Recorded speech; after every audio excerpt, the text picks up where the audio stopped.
उत्तराखंड के मुख्यमंत्री पुष्कर सिंह धामी ने प्रदेश में साधु के वेश में घूमने वाले फर्जी बाबाओं के खिलाफ ऑपरेशन कालनेमी चलाने के आदेश दिए हैं। इसी को लेकर सभी थाना पुलिस को निर्देशित किया गया है। इसी क्रम में पुलिस ने सत्यापन और चेकिंग अभियान चलाया है। ऑपरेशन कालनेमी के तहत देहरादून पुलिस ने साधु वेश में घूम रहे 25 लोगों को गिरफ्तार किया है। इनमें सहसपुर से पकड़ा गया एक बांग्लादेश का नागरिक भी है। उसके खिलाफ सहसपुर में विदेशी अधिनियम के तहत मुकदमा दर्ज किया गया है। बाकी सभी को शांति भंग करने के आरोप में गिरफ्तार कर मजिस्ट्रेट के सामने पेश किया गया। मजिस्ट्रेट ने सभी को हिदायत देकर जमानत पर रिहा कर दिया है। एसएसपी अजय सिंह ने बताया कि मुख्यमंत्री ने साधु वेश में घूमने वाले फर्जी बाबाओं के खिलाफ ऑपरेशन कालनेमी चलाने के आदेश दिए थे। इसी को लेकर सभी थाना पुलिस को निर्देशित किया गया। इसी क्रम में वो खुद भी नेहरू कॉलोनी और अन्य क्षेत्रों में थाना पुलिस के साथ सत्यापन और चेकिंग अभियान में घूमे थे। चेकिंग के दौरान ऐसे कई फर्जी बाबा दिखाई दिए जो लोगों को कई तरह से अपनी बातों में फंसा रहे। कई लोग तो भविष्य बताने की बात कह रहे थे, तो कोई ग्रह कलेश को दूर करने के लिए युक्तियां बता रहा था। इनमें से कई लोग ऐसे थे जो भगवा चोले में ज्योतिष की पोथियां लेकर बैठे हुए थे। ऐसे में इनके प्रमुख दस्तावेज मांगे गए तो इनके पास कुछ नहीं मिला। कार्रवाई के दौरान एक व्यक्ति सहसपुर में घूमता दिखाई दिया। उससे पूछताछ करने पर पता चला कि वो बांग्लादेश का रहने वाला है। उसके पास से भारतीय कोई दस्तावेज बरामद नहीं हुआ। रुकन रकम उर्फ शाह आलम नाम के इस व्यक्ति से आईबी और एलआईयू की टीमें पूछताछ कर रही हैं। पकड़े गए बाकी 24 लोगों में से 20 से ज्यादा दूसरे राज्यों के रहने वाले हैं। जिला पुलिस को ऑपरेशन कालनेमी को गंभीरता से चलाने के निर्देश दिए गए हैं। देखिए, बहुत पवित्र महीना श्रावण मास का प्रारंभ हो गया है और श्रावण मास में हमारे राज्य में यहाँ अनेक हमारे धार्मिक स्थल हैं। भगवान महादेव की धरती है। वहीं माँ गंगा का जल लेने पूरे देश भर से कई करोड़ों की संख्या में शिव भक्त कांवड़िए आते हैं। धार्मिक आस्थाओं का ये हमारा प्रदेश है, देवभूमि है। किसी की धार्मिक भावनाएं आहत न हो, सनातन को नुकसान न हो, छद्म वेश बदलकर जहाँ लोगों को धार्मिक उनकी भावनाएं आहत करने का काम करने वाले इनको चिन्हित करने के लिए ऑपरेशन कालनेमी चलाया गया है। और ये एक सर्च अभियान भी होगा। हमारा पूरा प्रशासन इसमें पूरी तरह से ऐसे लोगों को चिन्हित करेगा जो लोग अपना वेश बदल के लोगों की धार्मिक भावनाएं आहत करते हैं, उनको ठगने का काम करते हैं, भ्रम का काम करते हैं, उनके खिलाफ कार्रवाई करेंगे। देखिए, माननीय मुख्यमंत्री जी के निर्देश प्राप्त हुए थे कि ऑपरेशन कालनेमी को प्रारंभ किया गया, जिसमें इस तरह के ढोंगी बाबा जी वो जिनको किसी तरह का कोई ज्ञान, धार्मिक ज्ञान नहीं है, वो यहाँ पर महिलाओं, बुजुर्गों या ऐसे युवाओं को ठगते हैं, जहाँ पर वो उनको अपने वश में करके उनसे कहीं ना कहीं अनैतिक रूप से दबाव डालकर, उनको डराकर, उनको धार्मिक रूप से कहीं ना कहीं परेशान करके उनको और उसके बाद पैसे ठगते हैं। इस तरह की शिकायतें कुछ माननीय सीएम पोर्टल पर भी प्राप्त हुई थी और कुछ अन्य जगहों से प्राप्त हुई थी, जिसको देखते हुए निर्देश प्राप्त हुए थे। आज राजधानी में इसलिए विभिन्न टीमों को बनाकर ऐसे गोपनीय स्थानों पर जहाँ इस तरह के बाबा, ढोंगी बाबा जो बन के लोगों को ठगते हैं या रुकते हैं, उन जगहों पर टीमों ने सर्च ऑपरेशन किया था।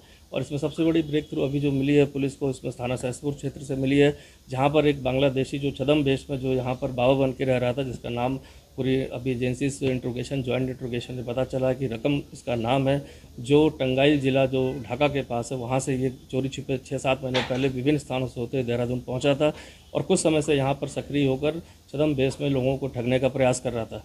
अभी भी हमारी टीमें इंट्रोगेशन उसमें कर रही हैं, बट अभी तक जो वेरीफाइड हुआ है उसके हिसाब से उसका वहाँ का निवासी होना पाया गया है। आपको बता दें कि गुरुवार को मुख्यमंत्री पुष्कर सिंह धामी ने जैसे ही ऑपरेशन कालनेमी को लेकर अपने सोशल मीडिया अकाउंट पर पोस्ट किया, वैसे ही मुख्यमंत्री के निर्देशों पर उत्तराखंड पुलिस ने भी अपनी कार्रवाई शुरू कर दी थी और 24 घंटे के भीतर देहरादून पुलिस ने राजधानी के अलग अलग क्षेत्र में साधु संतों का भेष धारण करके ठगी करने वाले 2 विशेष समुदाय के लोगों सहित कुल 25 लोगों को गिरफ्तार कर लिया, जिनमें से एक व्यक्ति बांग्लादेश का नागरिक है। पुलिस इन सभी गिरफ्तार लोगों से पूछताछ कर रही है और उनके आपराधिक रिकॉर्ड को खंगाल रही है। देहरादून एसएसपी का कहना है कि सनातन धर्म की आड़ में शुरू किए गए ऑपरेशन कालनेमी के तहत पुलिस ऐसे लोगों पर कार्रवाई कर रही है जो बिना किसी ज्ञान के साधु संतों का भेष धारण करके लोगों को ठग रहे हैं। उन्होंने कहा कि फिलहाल 25 लोगों को पुलिस ने गिरफ्तार किया है, जिनसे पूछताछ की जा रही है और आगे भी पुलिस की कार्रवाई जारी है। वहीं विपक्ष का कहना है कि भगवा धारण कर कई तरह के गंभीर अपराध किए जा रहे हैं, जिनको रोकना सरकार की जिम्मेदारी है, क्यों ना वो ऑपरेशन कालनेमी ही हो। बिल्कुल, मैं स्वागत करती हूँ इस फैसले का, इसलिए क्योंकि केवल भगवाकरण करने से किसी के अपराध नहीं छुप सकते। भगवा चोले की आड़ लेकर हम आजकल देख रहे हैं कि अपराधों को अंजाम दे रहे हैं, और ख़ास करके उत्तराखंड देवभूमि में तो अपराधों की ऐसे लग रहा है बरसात हो रही है, चाहे वो महिला अपराध हों, चाहे वो डकैती, लूट, हत्या के मामले हों, और चाहे वो भूमि कब्जाने के मामले हों। तो ऐसे में जब अपराधों की ये बयार सी बह रही है तो बहुत ज़रूरी है कि आउट ऑफ द बॉक्स सोचा जाए और इन अपराधों पर नकेल कसने के लिए कठोर से कठोर कदम उठाए जाएं। देखिए, जो उत्तराखंड में पिछले 2-4 सालों में देखने में आ रहा है कि अत्याचार, भ्रष्टाचार और व्यभिचार और दुराचार जिस स्पीड से, जिस तीव्र गति से बढ़ता जा रहा है, ये उत्तराखंड के लिए एक बहुत दुखद है। लेकिन वर्तमान में जो धामी सरकार ने ये मुहिम चलाई है, इसका हम स्वागत करते हैं और सरकार का समर्थन करते हैं। लेकिन दूसरी तरफ हमको ये भी कहना चाहते हैं कि ये तो आपने एक मुहिम चलाई है, ये तो लगता है ये क्षणिक है। जो पहले से ही यहाँ पर जो अत्याचार चल रहे हैं और आगे भी चलने की जो है दिख रहा है कि जिस प्रकार से आए दिन मारपीट और धर्म विशेष के लोगों के साथ या किसी समुदाय विशेष के लोगों के साथ में या कोई अन्य लोगों के साथ में मारपीट या हत्याओं का जो दौर उत्तराखंड में चल रहा है, ये कब जाकर के थमेगा। ये बहुत ही सराहनीय कदम हमारे यशस्वी मुख्यमंत्री श्री पुष्कर सिंह धामी जी ने लिया है। ऑपरेशन कालनेमी जो यहाँ पर शुरू किया गया है, इसके तहत लगातार अब आज से ही कार्यवाही होना शुरू हो गई है। 4 से ज्यादा नकली साधु संतों को गिरफ्तार किया गया है और कहा जा सकता है कि विश्वासघात नहीं, अब प्रतिकार होगा। पूरी तरीके से जो लोग हमारे संत सनातन धर्म के प्रति विश्वासघात कर रहे हैं, उनके खिलाफ सख्त से सख्त कार्यवाही की जाएगी, क्योंकि ऑपरेशन कालनेमी के तहत जो हमारे साधु संतों का वेश धारण कर कर एक गलत प्रचार शुरू करते हैं और हमारी महिलाओं और बहनों को एक तरीके से कहा जाए तो अपने जाल में फंसाते हैं, उन सब चीजों को देखते हुए ये ऑपरेशन कालनेमी लागू किया गया है। कुल मिलाकर ऑपरेशन कालनेमी न केवल उत्तराखंड में आस्था के नाम पर चल रहे पाखंड पर प्रहार है, बल्कि ये संदेश भी है कि देवभूमि में अब धर्म का अपमान नहीं सहा जाएगा।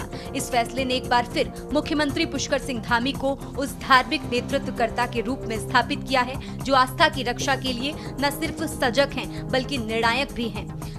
कावड़ यात्रा से ठीक पहले लिया गया ये फैसला श्रद्धालुओं में विश्वास और सरकार की प्रतिबद्धता को और ज्यादा मजबूत करता है। Uttarakhand desk report.